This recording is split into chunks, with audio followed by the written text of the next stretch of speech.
The view from the airplane heading to Hawaii was breathtaking, but I never imagined that my ex-girlfriend from middle school, whom I hadn't seen in years, would be sitting next to me.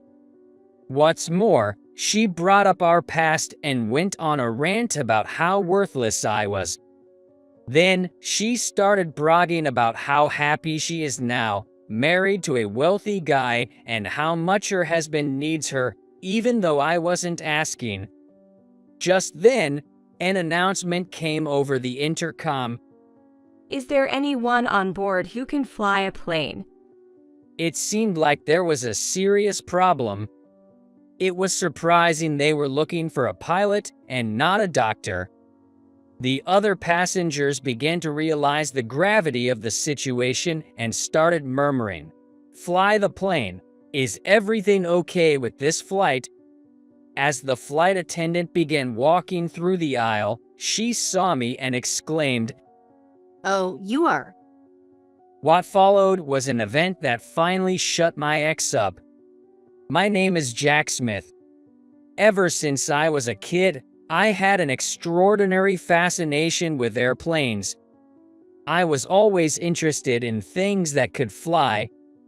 The sight of birds and insects gliding freely through the sky was always beautiful and cool to me. I dreamed of flying myself one day and thought that if I tried hard enough, maybe I would grow wings. But to my dismay, no matter how hard I tried, I never grew wings. I was 5 years old when I first saw an airplane. A lifeless hunk of metal was soaring through the sky. It was a family trip with my parents. That giant metal bird soaring through the sky symbolized freedom to me and left a lasting impression. From then on, I became a boy who loved airplanes more than cars or trains. I memorized the names of planes and airlines and spent my days looking at planes in encyclopedias. My parents, noticing my passion, took me to the airport once a week. They thought seeing real planes in motion would be good for me. My parents and younger brothers didn't share my admiration for planes, but they always listened with smiles as I excitedly talked about them. Naturally, my dream was to become a pilot. I wanted to fly through the sky and control a plane. It was my first real dream. Even as a child, I knew it was a practical dream. My dad used to say, "To be a pilot, you need to study hard." I was quite a good student, and studying was a small price to pay for my dream. My teachers often said, "The secret to excelling in studies is to have a clear future goal." They were right. Knowing that studying was essential to becoming a pilot made me eager to learn. Moreover, when my dad joked that you can't be a pilot with cavities, I became the most diligent toothbrusher, maybe good enough to be a dental hygienist. By the way, the cavity thing isn't true for all pilots. It's just for some fighter pilots because of air pressure issues. And when I heard that you need to be physically fit to be a pilot, I worked hard on fitness too. My childhood was more about planes than playing. In middle school, I started seriously thinking about the path to becoming a pilot. I knew I needed to go to a good high school and college to fly planes, so I kept up with my studies and sports. During the sensitive period of adolescence, I was also mindful of my friendships. I tried to get along with everyone and not make unnecessary enemies. I tried to avoid stressful people but still interacted with many, hoping to learn and grow from them. I don't mean to brag, but I was quite popular. I honestly didn't feel bad about it, as I was getting a lot of attention from the girls.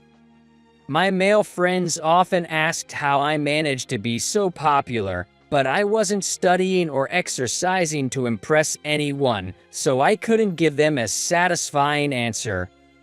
During this time, one of the most beautiful girl in our grade asked me out. She is Susan Johnson. She was one of the top beauties in her grade and popular with students and teachers alike. I was thrilled and said yes without much thought.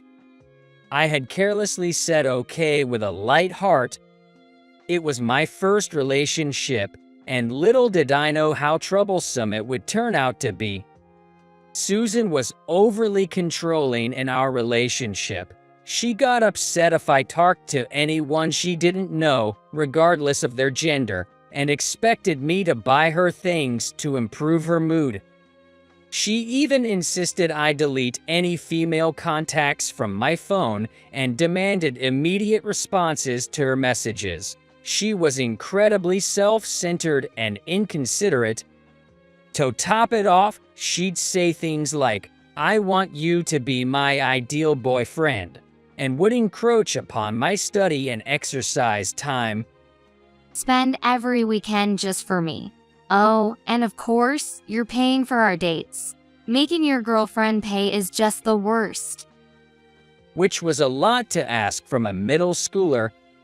Gradually, I started feeling suffocated in the relationship.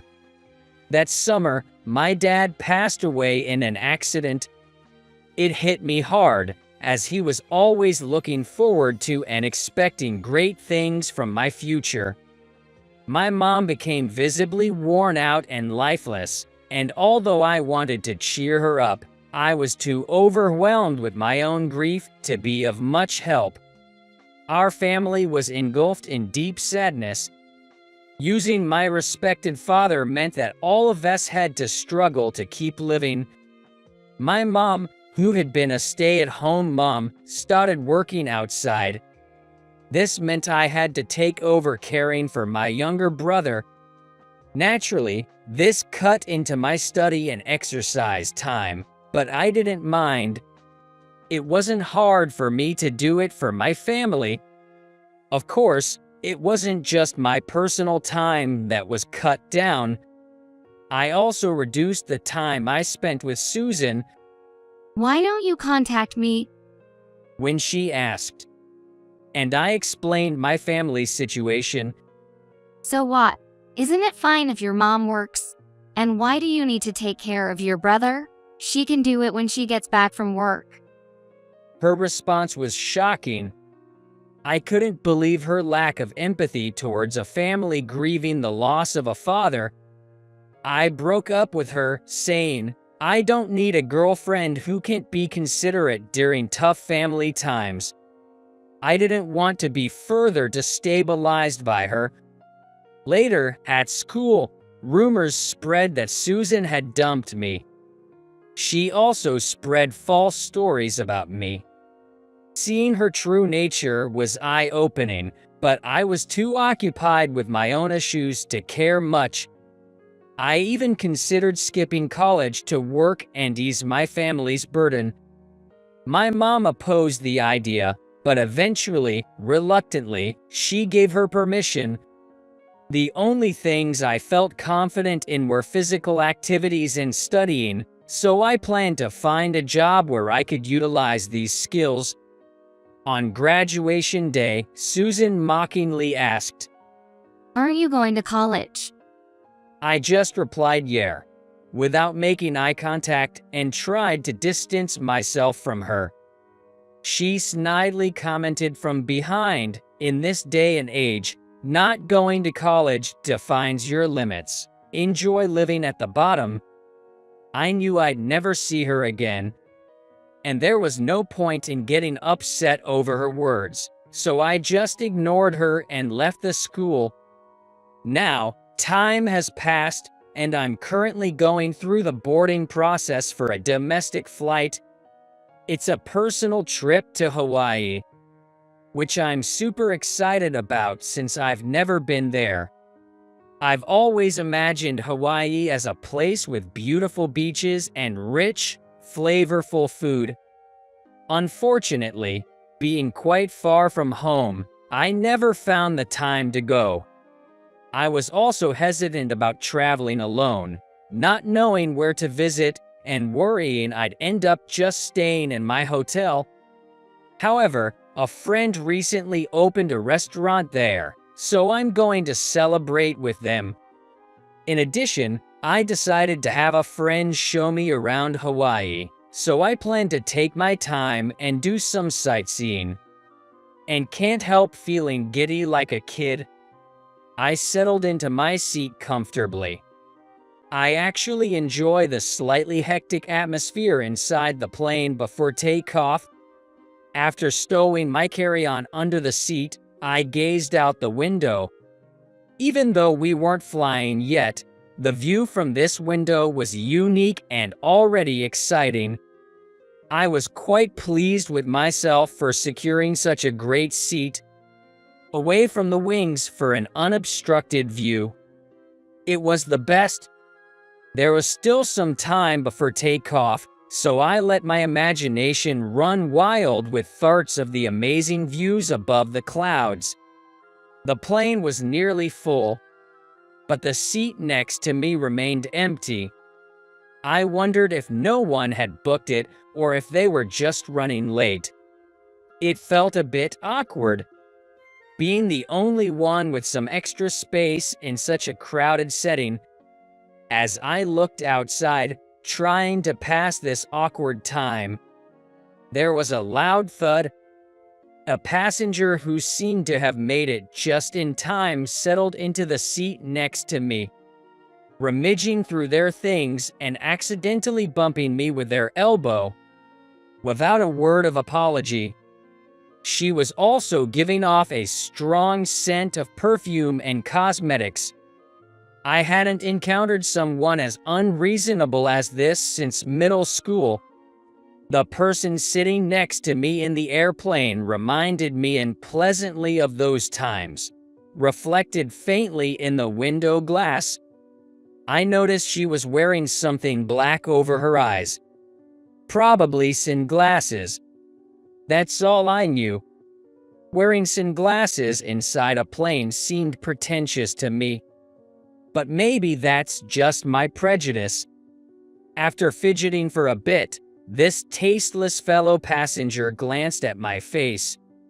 I inadvertently looked back and immediately regretted it. Despite the heavy makeup and flashy appearance, I recognized her. An unwelcome blast from the past. Oh, if it isn't a high school dropout, how are you doing? My heart sank as I realized my much-anticipated trip was taking off into stormy weather. Quite the metaphor, if I do say so myself. When I remained silent, Have you forgotten me? You haven't forgotten that I was the one who dumped you, right? she then took off her sunglasses. It was Susan, my ex-girlfriend from middle school. Her beauty was unchanged, but her character clearly hadn't improved, judging by her opening remarks. It's been a while since graduation, right? So surprising to see you here. A dropout like you flying on a plane? That's pretty bold. Or are you heading to work on a tuna fishing boat or something? She hadn't changed a bit, still the same old Susan. It's good to see she's still as spirited as ever. Susan started chattering away. Her specialty was belittling others with such rapidity it seemed she might forget to breathe. Truly a terrifying woman. I must say, though just to myself, I've never heard of anyone going to Hawaii to work on a tuna fishing boat. Maybe she should broaden her knowledge a bit. I simply responded, "It's a vacation," and then turned my attention away from her, focusing on the magnificent view outside the window. The plane began its slow movement towards takeoff. What should have been an exciting flight turned into a dive straight into hell because of just one seat. Sleeping quietly over the wing would have been infinitely better. My cold attitude seemed to have offended Susan. She started going off on me, saying things like how I was the worst boyfriend ever, how her college boyfriends were way more handsome, and how dating me was a waste of time, all designed to provoke a response from me. Apparently, after college, Susan married some rich guy and hit the jackpot. I wasn't paying much attention, so all I remembered was her marrying rich. Now, she was off to Hawaii for a swanky vacation, staying in a luxury hotel and enjoying the resort life. A place she claimed I could never afford to stay in my entire life. Her husband, it seems, is totally smitten with her, living a life revolving around Susan. Well, some people are like that. I hope Susan will cherish him for the rest of her life, as I think such people are rare. I am sure that if she misses that person, she will never get married again. While listening to Susan's self-centered ramblings, I couldn't help but admire the beauty outside the airplane window. As soon as we took off, the view below turned into a blanket of white clouds. No matter how bad the weather is, once you rise above the clouds, a bright blue sky always shines through. The beautiful sky always reigns above the clouds, with glimpses of the ground peeking through the gaps. But when will the cloud next to me clear up? You, being a bottom dweller, probably don't get to fly much, so this view must be rare for you. She continued to mock me. Susan even bragged about having flown so often that she was bored of the scenery and couldn't even bother to look out the window anymore. I wonder why she goes to such lengths to lower her own value. High self-esteem is good, but this attitude of hers was beyond my understanding. I can't believe I ever dated someone like her. If I ever have kids, I'll make sure to instill this lesson in them. Life stains shouldn't be set in stone by middle school. It's a pity, really. And about getting bored with the view from an airplane because you've flown a few times. I don't buy that. The scenery changes with the day and time, so you never see the same view twice. What a waste of an opportunity, I think. Just as she was passionately expounding on how great she is. Is there a doctor on board? An announcement came over the PAR system. It's a line I've heard in dramas, but never in real life. Perhaps someone had collapsed and needed medical attention. I was concerned but knew there was nothing I could do. I decided to wait quietly, unlike my ignorant neighbor, Susan, who exclaimed, What's this? This is just like a drama. I can't believe this is happening. Her excitement was misplaced, to say the least, especially considering someone was probably in bad shape. Clearly, a few screws were loose in her head. As I paid attention to the cabin, another announcement followed. Is there a pilot on board who can fly the aircraft? Even I was taken aback by this. The passengers had been a little unsettled by the first announcement, but now the cabin erupted into chaos. Is something wrong with this plane? Does the pilot need a doctor? These and other questions filled the air. It made sense. First a doctor, now a pilot. Something must have happened to the cockpit crew. Susan's face went pale, and she started to panic. What? Is this plane going to crash? She blurted out. The last thing we needed was someone spreading panic with talk of a crash. This is why I dislike people who can see beyond themselves. A flight attendant hurried over to Susan, especially after she loudly mentioned a crash. Please, ma'am, nothing like that is going to happen. Stay seated. The attendant urged. Susan argued with the flight attendant, who expertly guided her back to her seat. Then, the attendant noticed me. Mr. Smith, by any chance? We locked eyes and I asked, "Is it that serious?" Thank goodness you're here. I'm terribly sorry, but could you help us out? It seemed the situation was indeed grave. Despite my initial skepticism, Susan's reaction might not have been entirely unfounded. I nodded and stood up. Where do you think you're going? If you're just going to get in the way, you might as well stay here and tremble pathetically. Pathetic is more like you, I thought, but I swallowed the words. The attendant asked if she was with me. I firmly denied it. Just an old acquaintance. We happened to be seated next to each other, a mere stranger on the roadside. She has nothing to do with me. I was eager to head to the cockpit, but Susan grabbed my arm and wouldn't let go. Where are you going in this situation? I pleaded for her to let go, but she didn't budge. Then the attendant stepped in. Ma'am, I'm sorry, but Smith is one of our pilots, and he's needed urgently. The attendant's firm and polite tone finally made Susan release my arm. You're a pilot? Susan's eyes widened in surprise.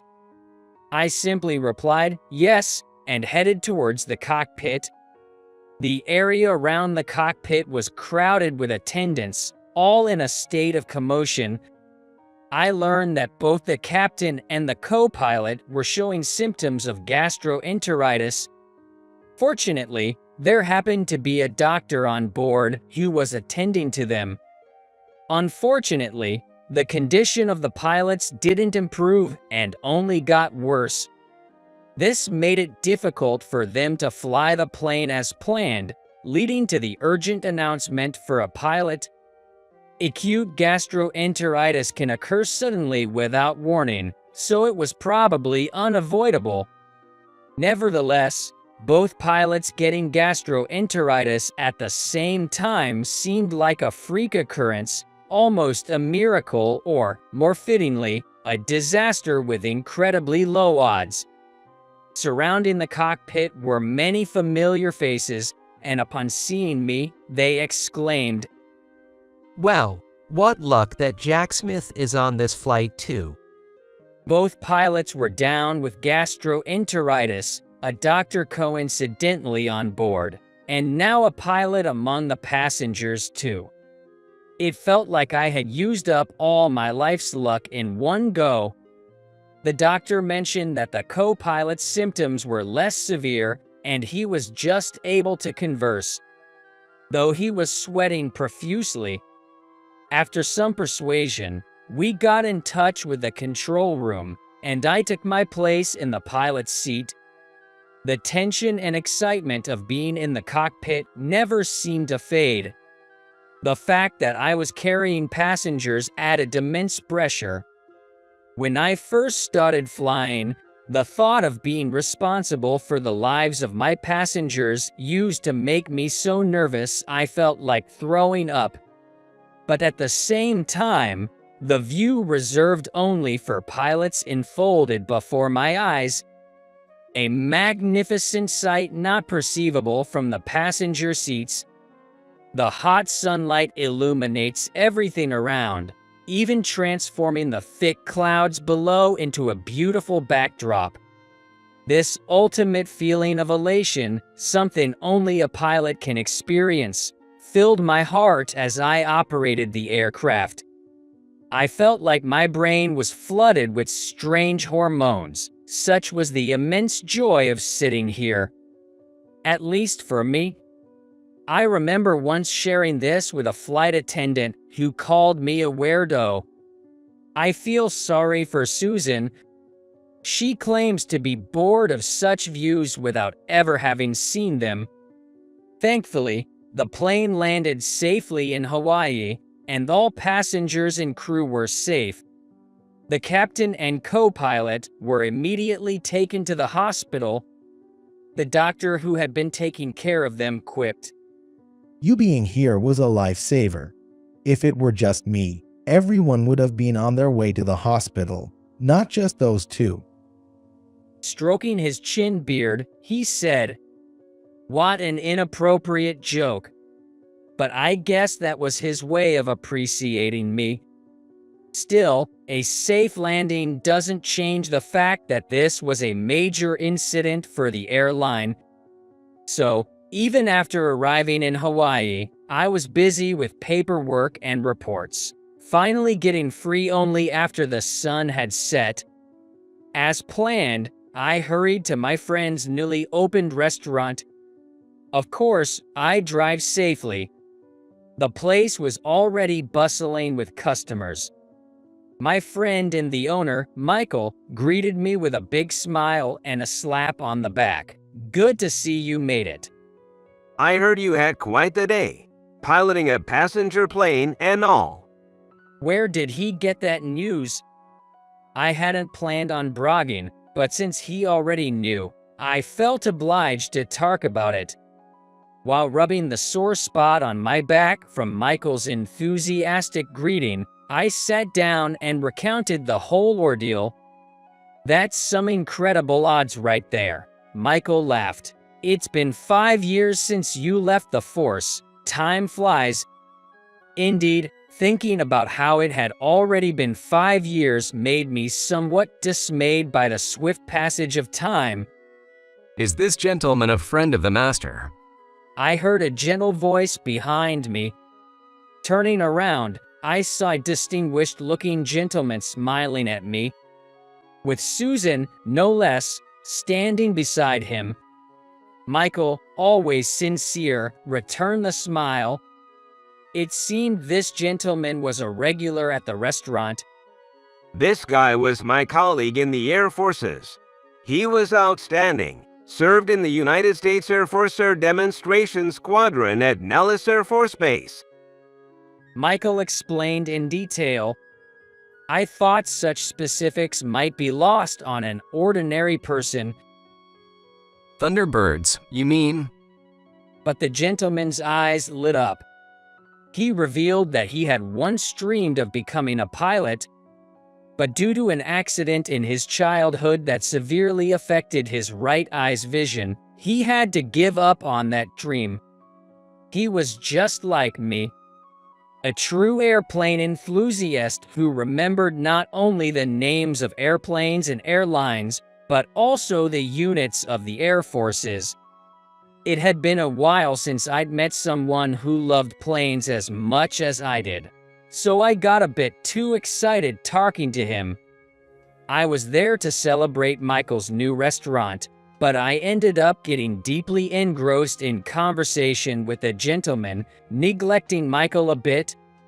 This gentleman was particularly fond of the Thunderbirds and started speaking passionately about their exhibition flights. Our intense discussion was interrupted by none other than Susan. Honey, She called out to us with a refined tone. The gentleman said, "Oh, I'm sorry. I get carried away." apologized, scratching his head. I thought there was no need for him to apologize to someone like her, but since they seemed to be a couple, I kept my mouth shut. When he learned Susan and I went to middle school together, his eyes sparkled with interest again. He bombarded me with questions. Upon asking where I was currently working, I told him I was a civilian pilot. He looked puzzled, which made sense, since Michael and I knew each other from our Air Force days, and anyone passionate about planes would naturally think of flying fighter jets. I had been in a traffic accident years ago, which rendered me unable to fly fighter jets. I still love the sky, so I transitioned to civilian aviation. I explained, it was a rainy day 5 years ago when a car ran a red light at a crosswalk and hit me. The driver was distracted. We settled for damages, so I don't hold a grudge anymore, but the accident broke my left leg and required extensive rehabilitation. Because of that, I couldn't meet the flight hour requirements and was dismissed from my pilot duties. The after effects of the accident meant I couldn't handle the physical strain of flying a fighter jet. I was indeed devastated at the time. It was a dream I had since childhood, and my late father had supported it so much. But his teachings helped me through. The past is the past. There's no use dwelling on it. Do the best with what you have now. If I had wallowed in self-pity, I wouldn't have been able to accomplish even what was still possible. When I could no longer fly fighter jets, I was offered a desk job, but flying was non-negotiable for me. So, I resigned from the Air Forces and switched to civilian flying. Becoming a civilian pilot was more challenging than I anticipated, with various hurdles. But I never gave up. My place was in the sky, nowhere else. After finishing my story, Susan's husband, Chris, seemed moved, his eyes brimming with tears. I've never met someone as incredible as you. Your unyielding spirit is truly inspiring. If it's okay with you, can we keep in touch? He pulled out his phone. I couldn't refuse after such praise, and honestly, I was flattered. We continued our conversation about airplanes. During this time, Susan seemed to shrink and kept looking down. Susan's husband introduced himself as Chris. Chris owned several properties in Hawaii and other American resort areas, a well-known real estate magnate. Susan's story about marrying into wealth wasn't a lie. As I had half doubted, Chris frequently stayed in touch after we met in Hawaii. He was a straight arrow type, a stickler for integrity, highly respected in various circles. That such a man chose Susan as his partner was surprising. It made me wonder if she had somehow tricked him. Then, one day, I got a message from Susan. Never tell my husband about us dating in the past. Don't ruin my happiness. I wanted as little to do with Susan as possible, but thinking about Chris, I wondered if I should let him know. It's a dilemma. Susan must be somewhat aware of her past insincerity. Her character probably hasn't changed much since the plane incident, but she must have worked hard to marry a wealthy man. If she went to such lengths, I won't be the one to ruin it for her. Though it's quite ironic. Honestly, I think even if I don't tell Chris about Susan's true nature, it'll eventually come out. But until then, let her savor this brief period of happiness. I simply replied to Susan, understood. After that, there was no further response from her. Susan will likely live her life hiding her past from her husband. In fact, it seems that's the only way she can live now. She must be living in fear, constantly worried about her past and her mistreatment of others being exposed. That's the responsibility and consequence of her past actions. The past never disappears. Sometime after my trip to Hawaii, I happened to run into Chris at the airport. He looked much thinner and seemed worn out. When I approached him, he revealed that he and Susan had divorced. It all started a while after the incident in Hawaii when a friend of Susan's visited their home. Chris was at home for work and didn't want to disturb them, so he stayed in the next room using his computer. The friend was apparently from Susan's middle school, and they were speaking loudly enough that Chris couldn't help but overhear their conversation. They were laughing crudely, calling someone from their school days by a nasty nickname and mocking them. My name was also mentioned. Hearing Susan and her friends laughing about how it's best to marry a rich man made Chris explode with anger. He stormed out of his study into the guest room, shouting at them to get out now. He kicked out Susan and her friend and didn't let them back in that day. Later, it was discovered that Susan had been misusing their savings and spending lavishly. When confronted, she lashed out at Chris, accusing him of being stingy despite his wealth. Chris had initially hoped for a change of heart and a fresh start, but Susan's unapologetic attitude about her extravagant spending and her complaints about not owning enough luxury items were the last straw for him. I wasn't surprised by her behavior, knowing her as I do. The more Susan insulted Chris, the more distant his heart grew from her. Eventually, he had enough and initiated divorce proceedings.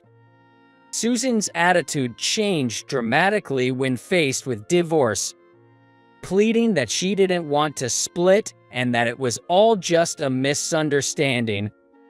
She probably never imagined it would come to this. It seems her mind was always centered on herself. When Chris threatened to take legal action, she reluctantly signed the divorce papers. The process involved disputes over property division and took a while to settle, but Chris recently finished it all. Chris said, "I thought she was a wonderful woman, but her true character was beyond my wildest imagination." I completely agreed with him. People are not always what they appear to be. Sure, good looks might matter when you're young, but as an adult, being with someone whose substance matches yours is vital, otherwise it becomes a burden. After the divorce, Susan moved back to her hometown to live with her parents. Having been a housewife, she struggled to find employment and had to live modestly to repay her debts. It's true what they say, what goes around, comes around. Susan's behavior, not just toward Chris, but throughout her life, mocking others has now come full circle. After hearing all this from Chris at the airport, we parted ways. Stepping outside, I looked up at the overcast sky. It was cloudy, but I knew what lay beyond.